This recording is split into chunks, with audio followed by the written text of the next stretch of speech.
My name is Scott Challoner, and you are listening to the Leaders Council podcast for the people who run the country and the people who keep the country running. As regular listeners of our programme will know very well, part of our mission here at the Leaders Council is to bring you a variety of distinct perspectives on leadership, and to this end, it is my absolute pleasure to welcome Bill Lewis onto today's programme. Bill is a published author, professional speaker, coach and advisor to boards, founders, CEOs and leaders, and he's also currently the chairman of CXY, whose founder Kate Cooper-Fay is of course featured on our programme before. Without further ado, Bill, very warm welcome and thank you for joining us on the show. Sure, thank you so much, and it's a pleasure to be here. I've listened to quite a number of your podcasts, and you really put out a tremendous library of resources which are a great help to all your listeners. So it's a privilege to be part of that journey. And it's fantastic for me welcoming you on as well, Bill. It's a real passion of ours here at the Leaders Council to really, project the authentic voices of leaders from all over the country and indeed all over the world. And you're joining us from Lisbon today, aren't you? Am I correct in saying? I am indeed. So I spend my time, having spent 20 years in Asia before returning to Europe. I'm located just north of Lisbon, and I spend my time between Portugal, the UK, and other parts of Europe. Someone described me, asked me if I've got a home. I said, well, yes, I have. It's kind of anywhere. And I think it typifies today's business, doesn't it? We need to be incredibly flexible with where we work and how we work. And of course, the resources that you are, podcasting and video conferencing, allow us to do that. And I work with leaders all over the world, leaders who are facing business and personal challenges as they transition through different phases of business growth. I help them navigate major challenges and help them come out on top. I know that every day someone somewhere in a leadership role is saying, this isn't working. We have to change. And I know that change is possible and rescue is probable. And together we generally achieve a new direction and some success. But as we both know, change is not for the faint-hearted. And that's why people like me add value every day. We help people, particularly leaders and CEOs, achieve great results and come out on top. And you've got an extensive few years of experience doing exactly that, haven't you, Bill, going into businesses and helping facilitate that sort of change and that real transformation that makes such a difference. And I've only really at the beginning of this programme sort of given the succinct version of what it is that you've done throughout your career. So perhaps you could sort of tell us a little bit more about that and some of those things that you've helped them accomplish. Sure, Scott. I've been really very, very fortunate. Sometimes by dint of my own efforts and quite often by dint of circumstance. I just happened to have found myself in the right place at the right time and had some amazing adventures and some amazing experiences, and some experiences which I would have preferred not to have, but I certainly learned a lot from. The first half of my career was in conventional corporate life. After business school, I joined Ford of Europe. And then from Ford of Europe, I went to KPMG. And that was a fascinating time because when I was with KPMG, I was with a team that did forensic accounting for banks and also managed the turnaround of client companies. And I found myself on 4 occasions, having been part of the team that were put in by a bank to assess the viability of the company. I find myself in an acting CEO position. We found that, yes, it would, as we say, rescue is probable. It's going to be difficult. Someone said, well, okay, in that case, you best go and do it. And that was an amazing experience. I actually found myself running an airline. Now, bear in mind that I didn't have any airline experience at all. We were looking at a commuter airline on behalf of the British government. And it was hemorrhaging cash, and they couldn't figure out why. So we went and we had a look. And the reason why it was hemorrhaging cash was quite simple. The owners were just taking cash out of the business, almost taking it out in barrel loads. And nobody had actually quite spotted this. So we recommended that we close it down. And I remember that I can recall the meeting vividly because it was it was in a British colony, and the British colony was actually overseen by a governor, all terribly, colonial and terribly British. And we were reporting to the government, and I said, well, we should actually remove the license, the license to operate. And he said, well, if we do that, they're going to stop flying. I said, yes. He said, well, who's going to run the airline? And in a fit of inspiration, bravado, or I don't know what, I said, well, I'll run it. Now, actually, that's not quite as crazy as it sounds, because before that meeting, I'd already met with the 4 senior managers of the airline. I was the chief pilot, the chief engineer, the chief revenue manager, and the accountant. I said, look, we could be facing a situation where we close down. Can you guys run the airline? And they said, well, yeah, of course we can. We've been running it for the past N number of years. If you can get the airline, we'll run it for you. And we did. We had a very successful period. And after that, I was involved in an engineering company. I was involved in a food processing company. I was involved in a textile company. And all of these had the same similar characteristics, where cash had not been properly managed, reporting was not thorough, people were not realizing, particularly investors, and I include the banks in that, didn't actually realize what was going on. But they were all, at the end of the day, cases and opportunities where we could rescue a business, turn it around and sell it on, which we did. On the back of that, on the back of my airline experience, I joined British Airways. And I remember the interview, they had a commuter airline running in the north of Scotland. And the idea was, given my commuter airline experience, having run the other airline for a year, they thought it would be a good idea if I joined them. And I went up to Scotland to run the commuter airline business. I joined them, but in fact, that particular appointment never came about. Instead, I joined the team that was responsible for the downsizing and completely realignment of the airline. When way back, this is in the 80s, when the airline was taken down from 50,000, 52,000, 42,000, and then down to 38,000. And that's quite an interesting period, because that, we use the term downsizing. Well, I suppose it's an accurate description. I don't particularly like the term. But we were in that downsizing period. We managed to completely restructure the airline.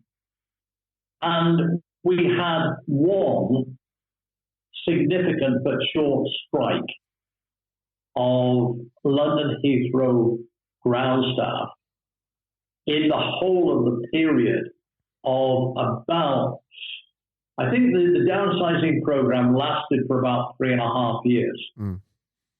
And one might ask the question, well, how the hell did you do it? How did you manage to take close on 10,000 people out of an airline? Okay, this is 10,000 people out of an airline worldwide. And the guy that led the program for the board was a very wily industrial relations, I would call him an industrial relations guru. He was head of operations. And he'd served his time in the National Coal Board. in British Steel. He'd been around the nationalised industries, and he had a perspective on how staff and workers actually respond when they are threatened. And he said it is pointless going head to head, threatening their livelihoods and expecting them to cooperate. It doesn't work like that. What we need is a program where they accept the rationale that the airline has to be smaller. And we did develop that. But we need to give them a way in which they can exit with dignity. Now, let's have a little sidebar conversation, because that term, that expression has stayed with me, to be able to exit with dignity. Now, if we look at around the world at the present time, there's a lot of large companies in the tech space who are downsizing, and I don't see a tremendous amount of, I don't see any hint of enabling staff to exit with dignity. It doesn't, it seems to be, I own this company, or I am one of the wealthiest people in the world, and I can say what happens, and you're going. That's it. There's, there's various colours and shades of that, but that seems to be the attitude. So let's just go back to the case in point. This gentleman, the gentleman's name was Howard Phelps. Regrettably, he's dead now. He died some years ago after a very, very distinguished career. But Howard said, look, the way you look at this is not a retrenchment program per se. It's a capital investment.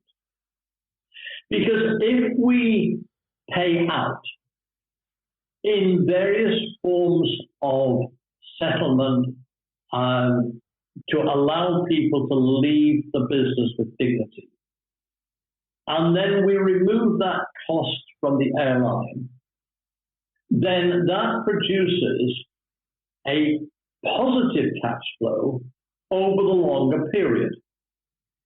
So you can actually look at it, okay, so the retrenchment program costs X, but you reduce the cost by Y.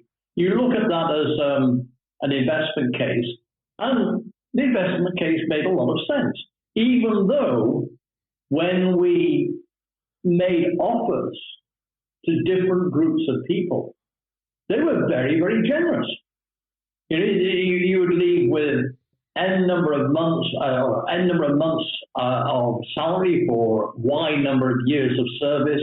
Your pensions would be protected, and so on and so forth. So that was a very fascinating time in my career to see how a very major restructuring of an organization could be achieved in a dignified way.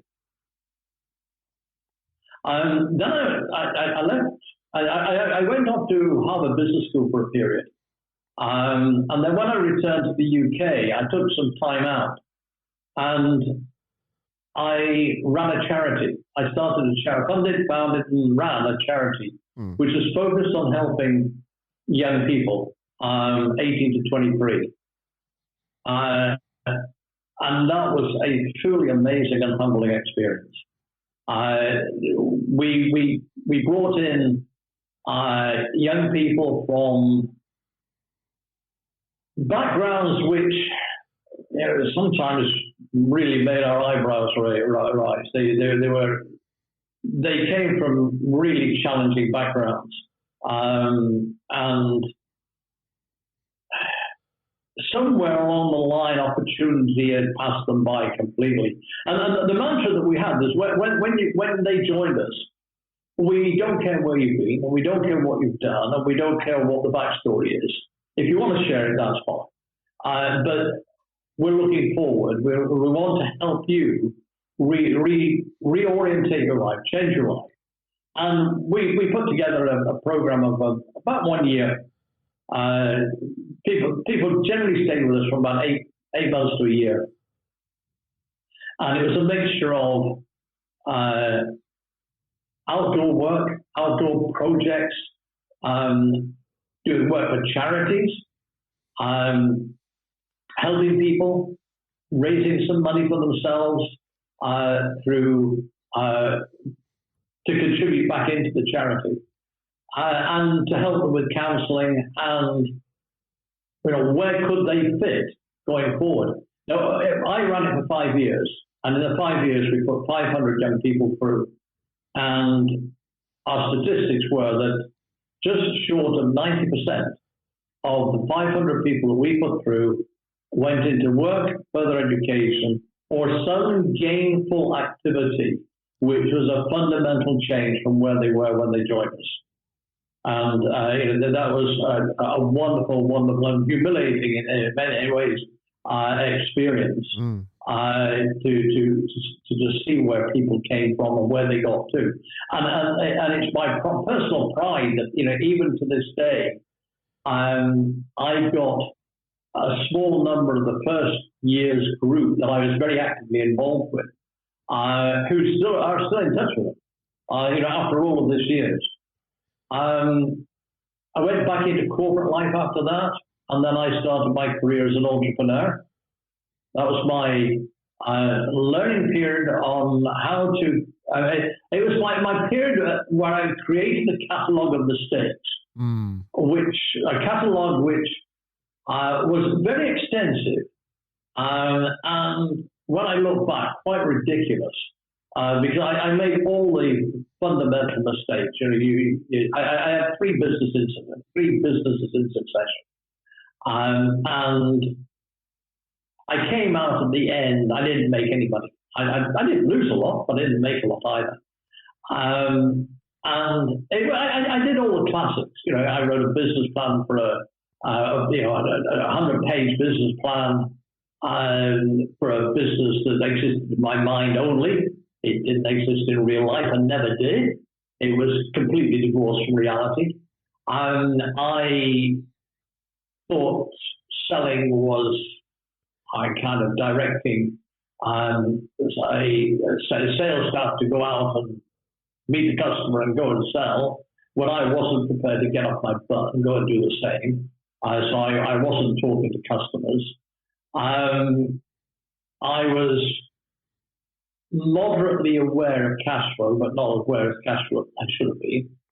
And I had one occasion where I had a product which I thought was the best thing since sliced bread.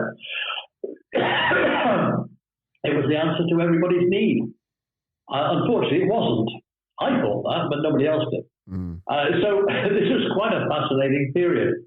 And then, by accident, I took another route completely. This is the Alice in Wonderland tale. This is, you come to a crossroads.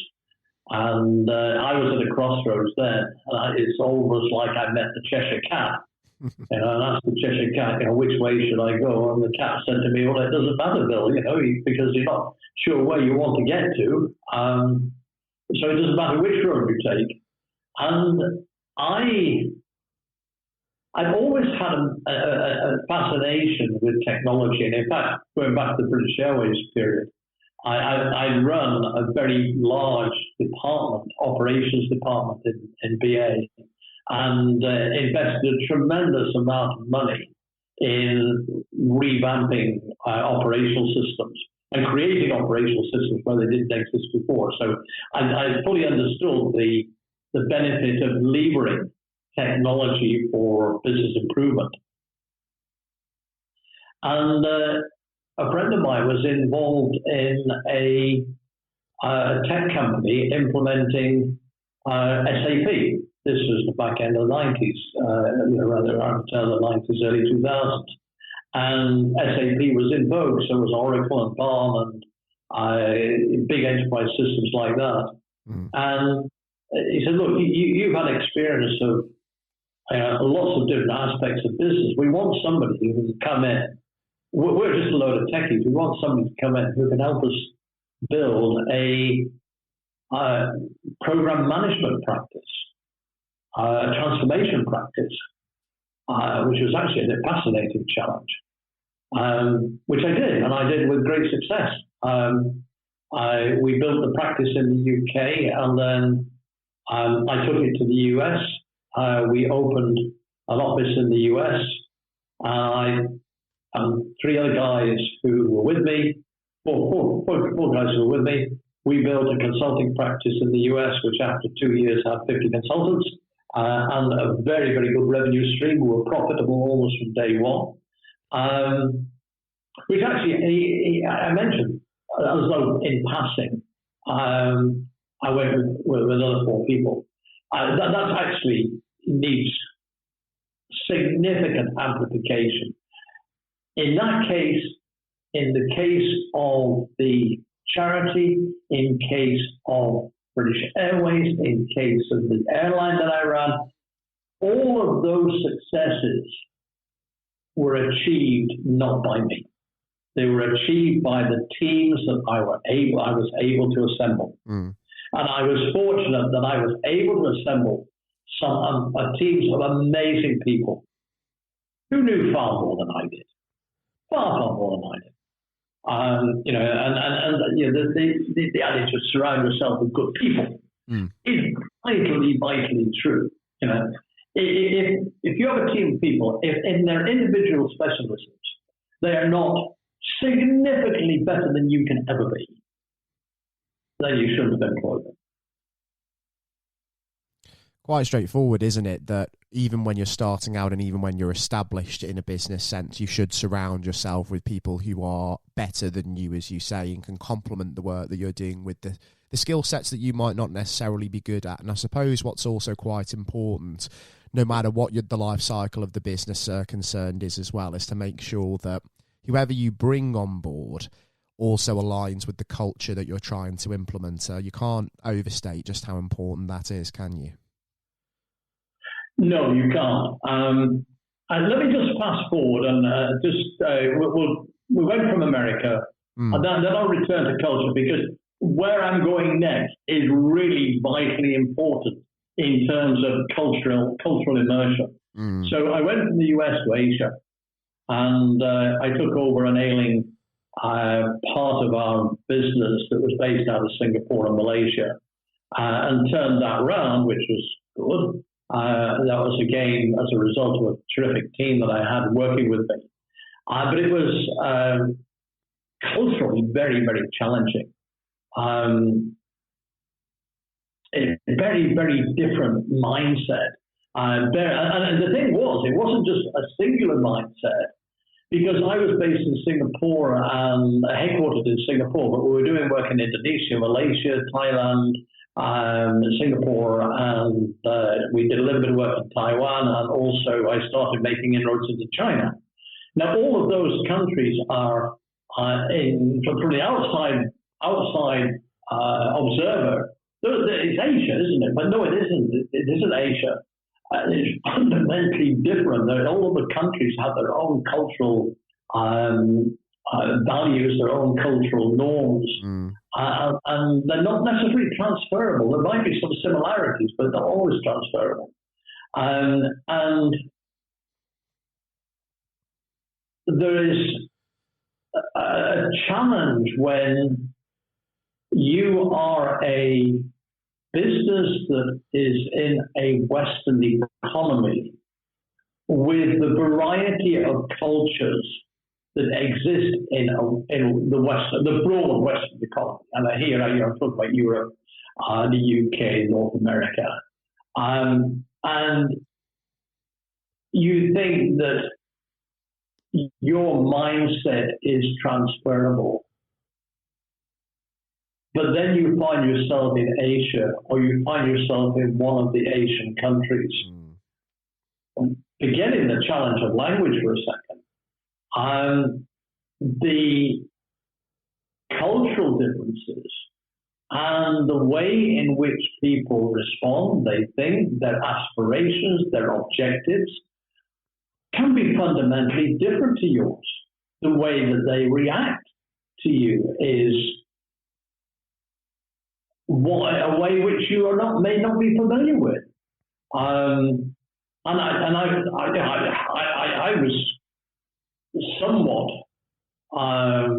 surprised. Not a lot, because I traveled extensively during the period of time when I worked in the airline industry, and I spent time in different parts of the world. But it was quite a baptism of fire, and particularly China, because after we turned this company around, I left that particular organization. I set my own consulting business out of Singapore and Shenzhen, and I'm now working in China, and I'm working in China quite extensively, and the rules are different. The rules are very, very different.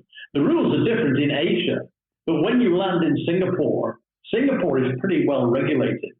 And they say about Singapore that Singapore is Asia for beginners, which indeed it is. It's culturally Asian.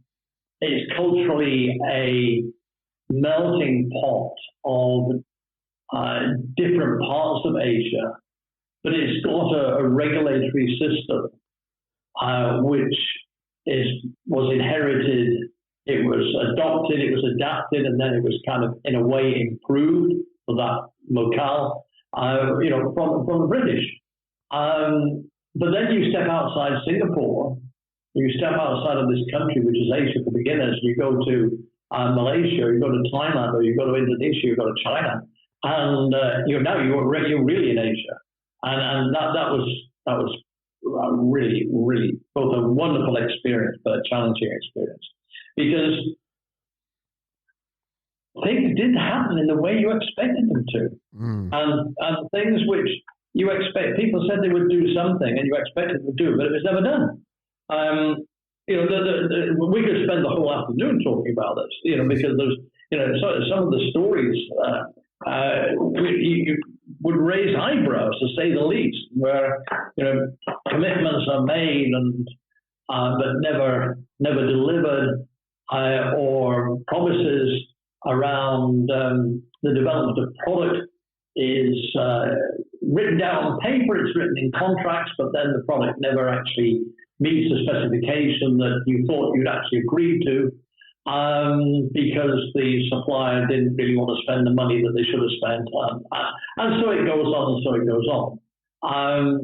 And it was again, it was a wonderful period, and it became a very, very profitable period, because my consulting practice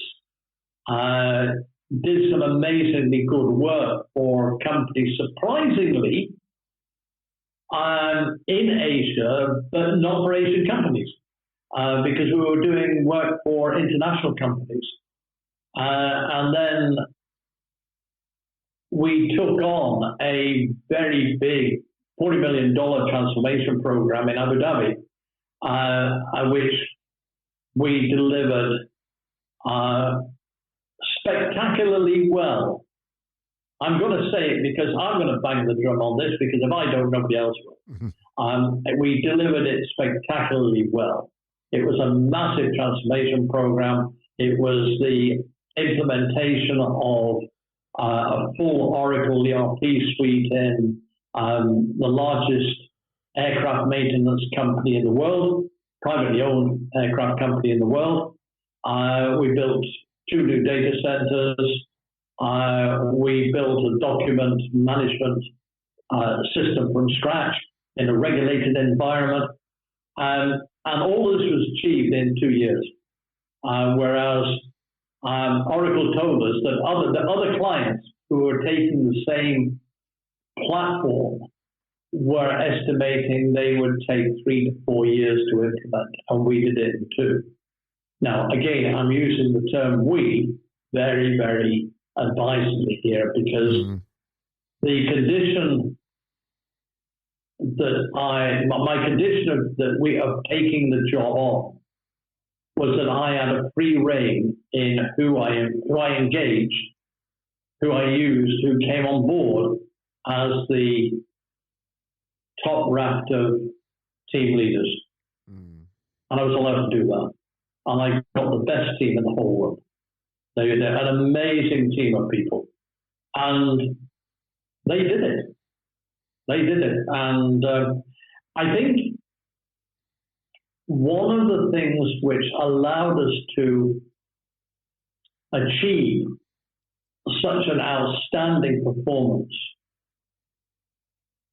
was the ability to have a vision, be able to communicate that vision, to be able to get people around in a tight coalition that supported that vision, and then was able to take that vision and the outcomes into the organization in a way that people understood and were also prepared to buy in.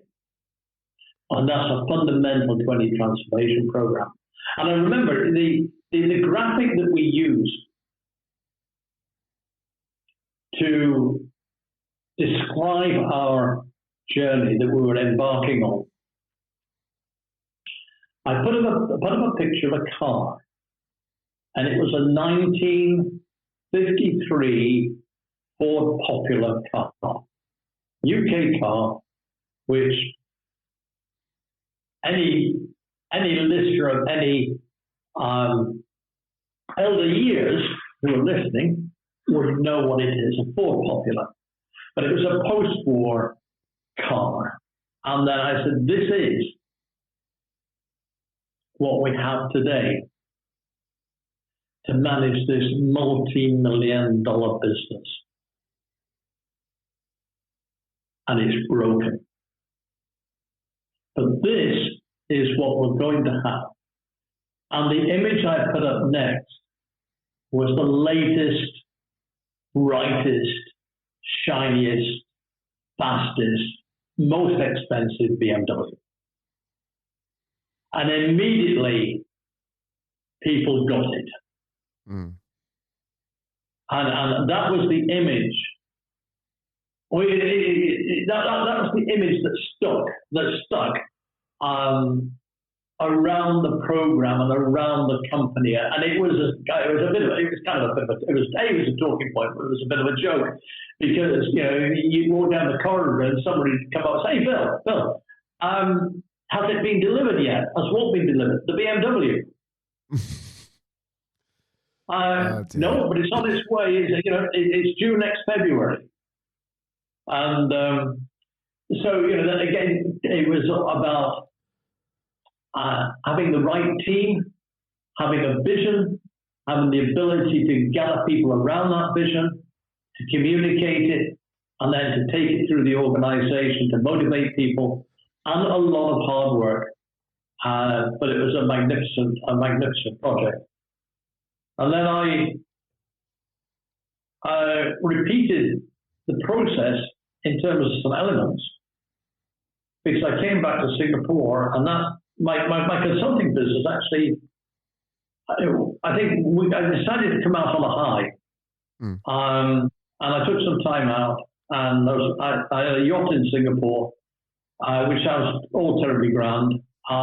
It was in a way, because I was living on a yacht in Sentosa in Singapore, but I couldn't find a team that could maintain it. We were in very short supply.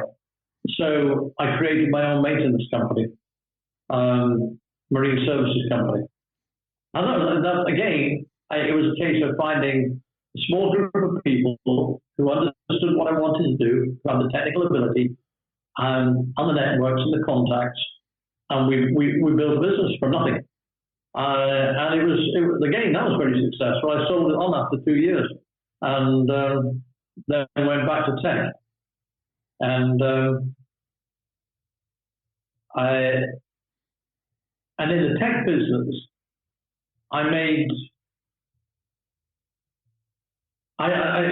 it was incredibly visionary,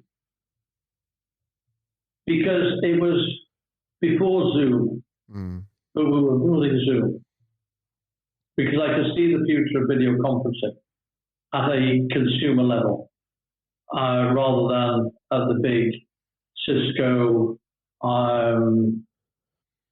what was it, Polycom? Yeah, Cisco, Polycom, big expensive systems that existed in those days. And I thought that must be replaced, and it's going to be replaced by something which is at a consumer level. And I discovered it. It was being built by a little company in New Jersey, a company called Video, VIDYO. And they'd broken the mold. They were putting video onto laptops and onto desktops. And I licensed it, and we started building it. And then Google announced web real-time communication. Very quietly, they bought a company in 2009 or 2010. A company the company had 8 people, and they were developing the idea that you could put video conferencing into a browser. And the simple way to explain this is, when you and I open our laptop, we're looking at a browser. What we're looking at is the visual manifestation of lines of code. And these guys had this idea that if we could put into those lines of code a codec, a video codec, and whatever other bits and pieces that are needed, actually in the browser code, we could actually make the browser a piece of software that could do video conferencing. Now, bear in mind, we're now talking something about 12 years ago. This was really quite bleeding edge. And Google bought this little company. Then they put the project out to all open source. And then in 2012, in May, there was a guy in Google. His name was Justin, and I can't remember his family name. But he was at a conference of Google geeks, and he made a presentation saying that we have this idea that we can put video into browsers, and we're calling it web real-time communication, WebRTC. And I saw that, and I thought, holy shoot, if that is true, then the money and the effort and the time that we invested in building out our operation using the New Jersey technology would become superseded by WebRTC. So we built a WebRTC equivalent, and we launched it in 2013 in Atlanta. And we did the first intercontinental live real-time web conference from participants from Singapore, Australia, the US, and the UK on stage in Atlanta live, and it worked. And Nairobi. The Nairobi was there, and Nairobi had come in over satellite as well. So this was a massive, massive breakthrough. It's the first commercial demonstration of WebRTC outside Google. And then we took it to IBM Connect, which was held the same year as, I think it was held in Orlando. And we were nominated as one of the top 3 companies to watch. So we were on a roll. And unfortunately, I had what I described as a hospitalization event. I woke up one day paralyzed. I damaged my spine. A previous day I'd been lifting luggage, and I didn't realize that I'd actually caused some spinal damage, and I couldn't move. And it took me out of the business for many months. And when I got back, the interesting thing was the business had fundamentally changed. Changed direction, changed staffing, changed management, and the business which I and the other key founder that was in there, one of the sales guys, had envisioned, had disappeared. And it was very sad, but it was a very salutary lesson because I had a co-founder, and this is actually an interesting situation when you are an early stage company and you're looking for funds. And the lessons that you learn are that you should get smart money, not any money. Mm. And I failed that test because I'd accepted any money. Because my co-founder, who was financing the business with me, didn't have a background in tech, but thought it was a nice, sexy project. So he would get involved. And because he didn't understand the tech, he allowed some people in the organization who had widely different and actually inappropriate views to influence him to redirect the business. That's what happened. So anyway, life moves on, and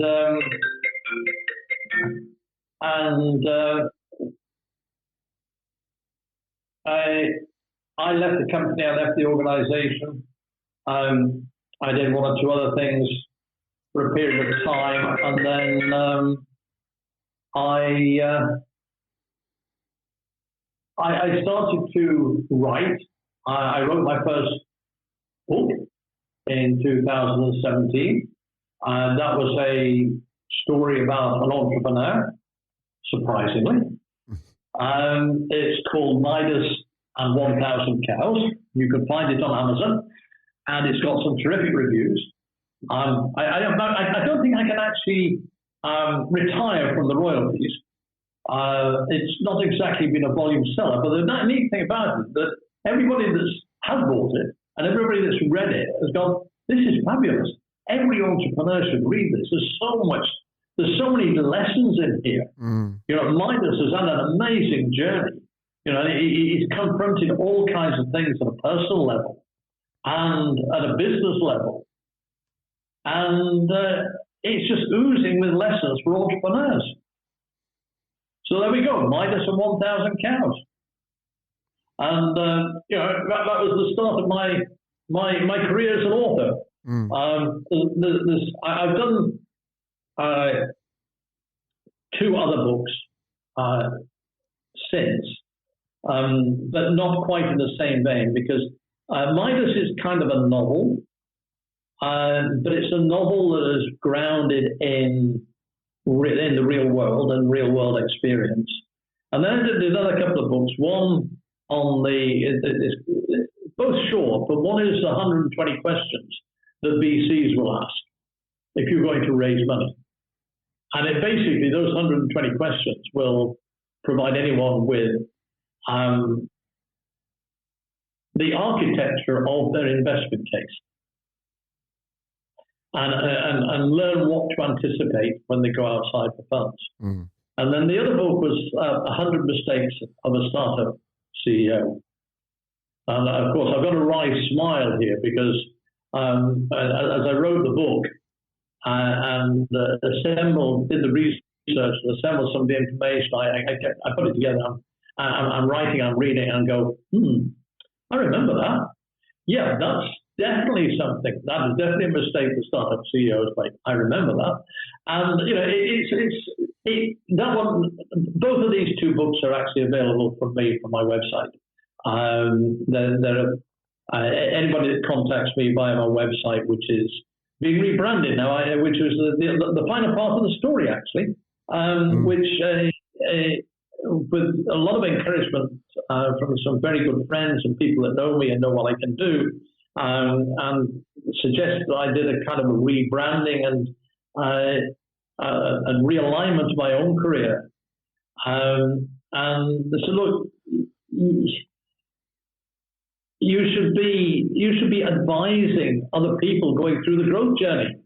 and CEOs that are, they're facing challenges. So, today as I said at the introduction, I work with CEOs in particular and leaders who are going through the various challenges that business present. There can be personal challenges.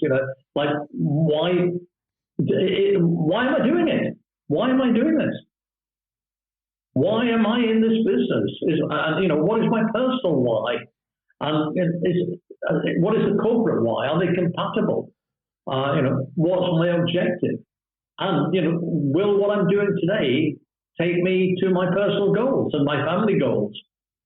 And and that's vitally important, because you can have some quite amazing, you think they're amazing anyway, amazing business goals. And other people, and hopefully your investors think they're amazing as well.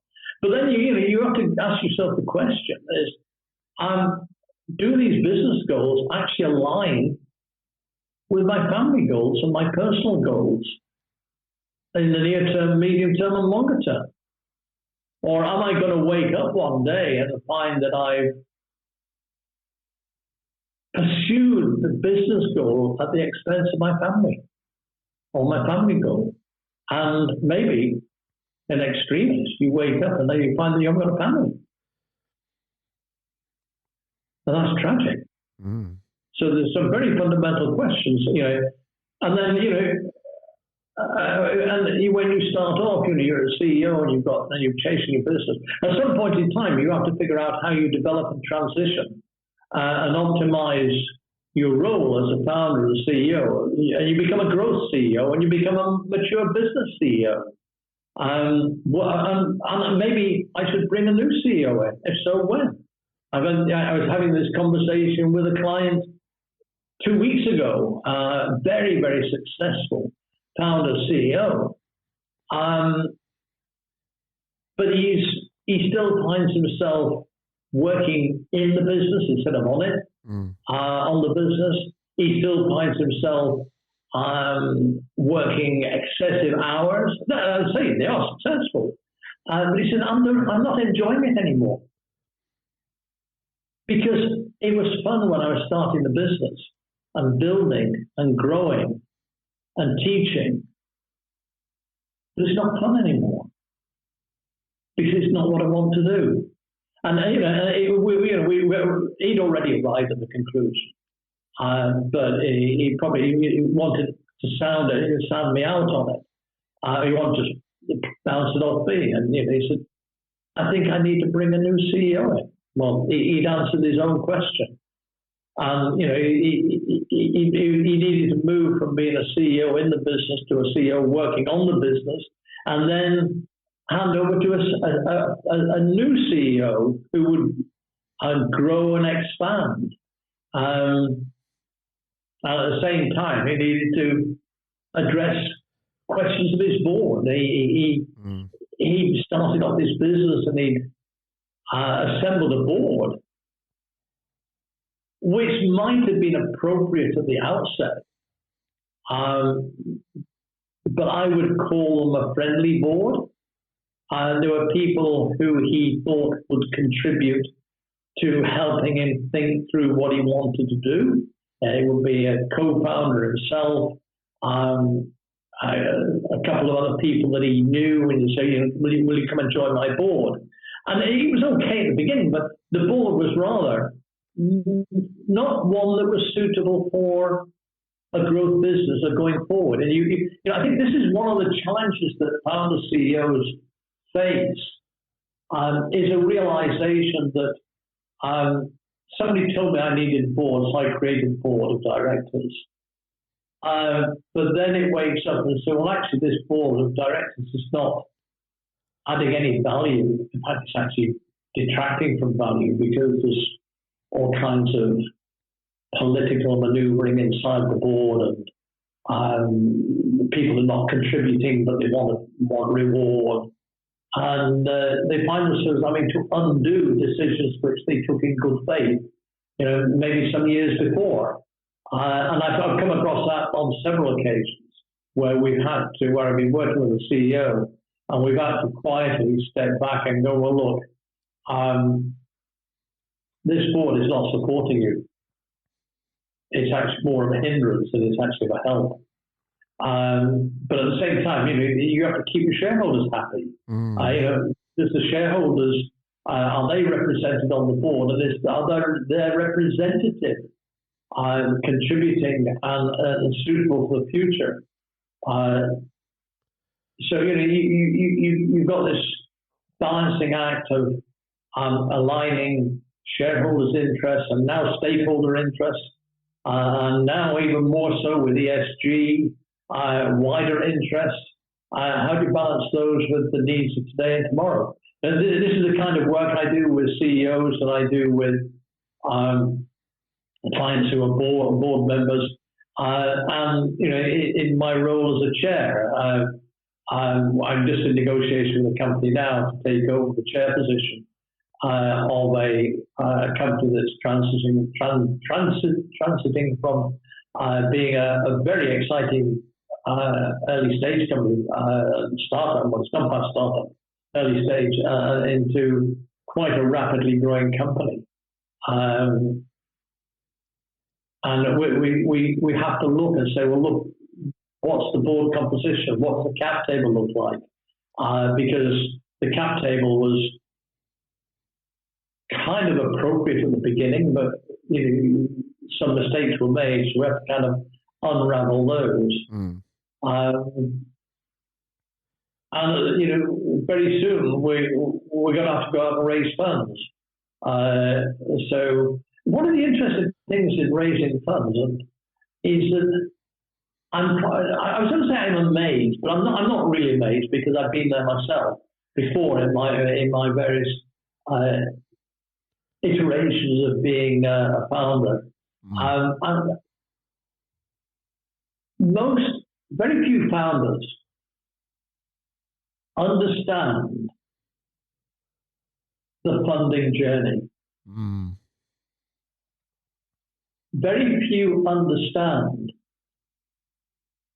how a VC business operates, or understand what an angel investor is looking for, because they're so absorbed with the magnitude of the opportunity which they see for their own business, whether it's real or imagined is a separate point. And they're oblivious to the needs of the business. But excuse me, when that business is either an angel investor, or it's a VC, or it's a private equity company. I kind of look at it this way, that if you go to have a conversation with a founder or a CEO of an early stage company and say, tell me about your customer. Hopefully, not in every case, but hopefully, they will be able to tell you about your customer, their customer, in a lot of detail, almost minute time. And they'll really have their finger on the button. And then they'll want to go out and get finance. But they haven't actually gone through the thought process which says, I am a customer, potential customer, of an angel investor or a venture capital firm. So the angel investor, the venture capital company, have certain needs, certain requirements of the people that they give money to. And they don't know what those needs and the requirements are. They think, because I think I've got an amazing business, they will think so too, and therefore they'll give me money.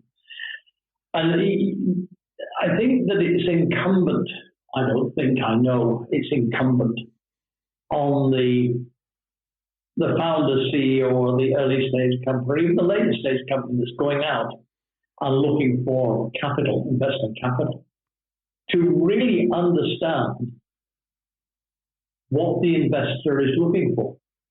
What do they want? What do they need?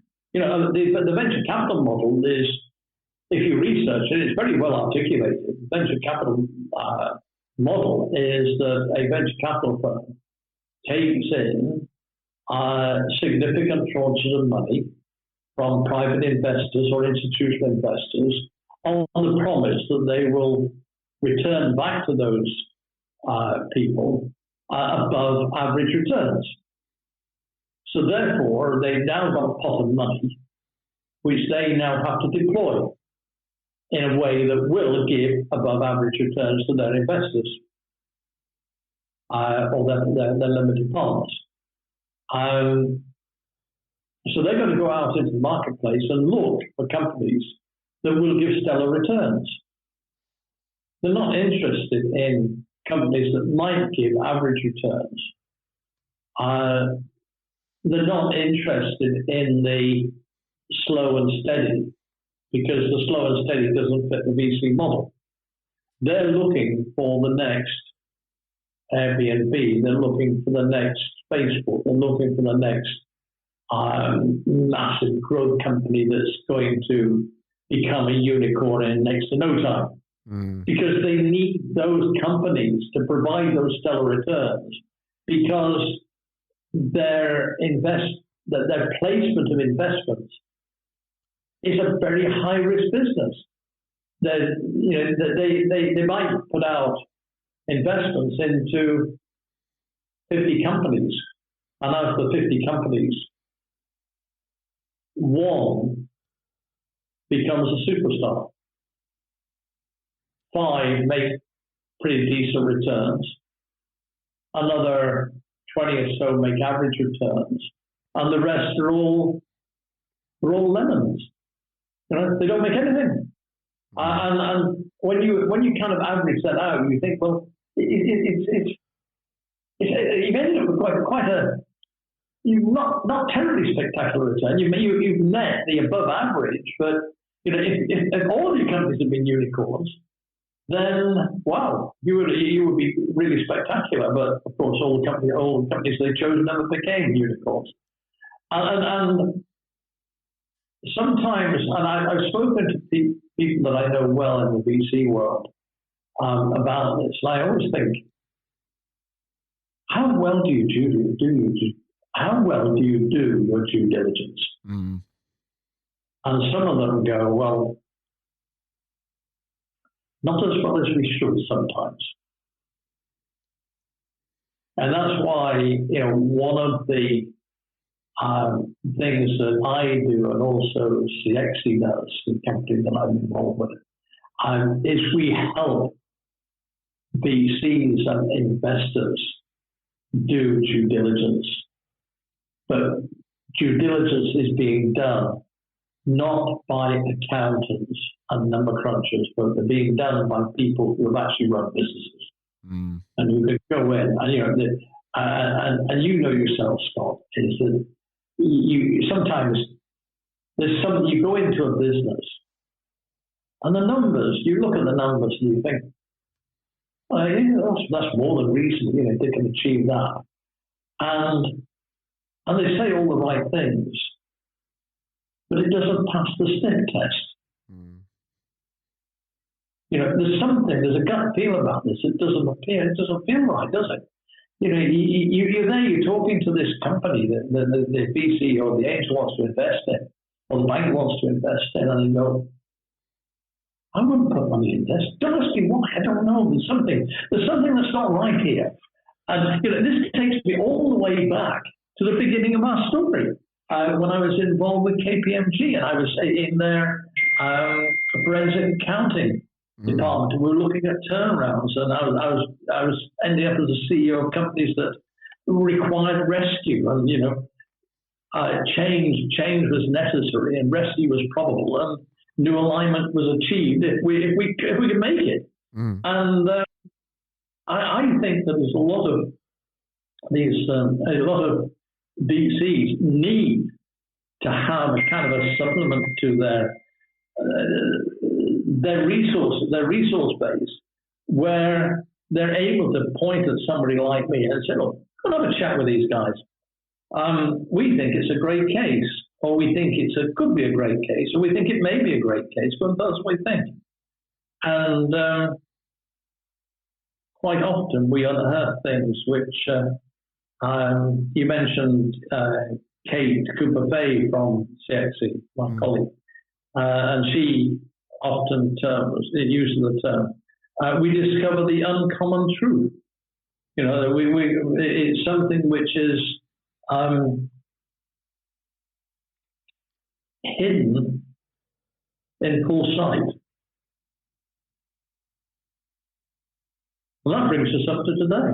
So I rebranded, and my new business is majorturnaround.com. I'm working with CEOs and particularly growth CEOs, CEOs going through transition, whether it's personal transition, whether it's business transition, and usually quite significant sized companies, and some early stage companies as well. And I'm just about to write another book. And I'm enjoying my life in Portugal and commuting between Portugal and the UK, and in the new year to the US as well. We're just starting a big campaign to build our client base in the US.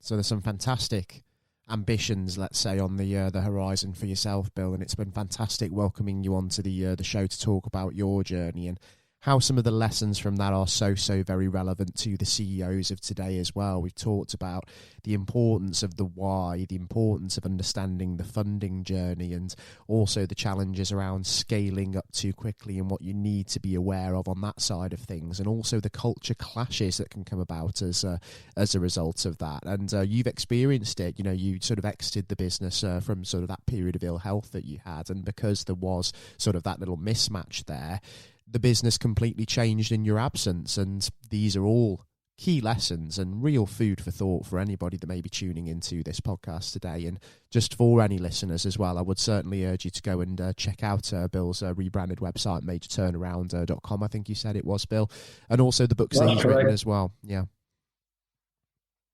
Okay. Yeah. The Midas and 1000 Carols is available on Amazon.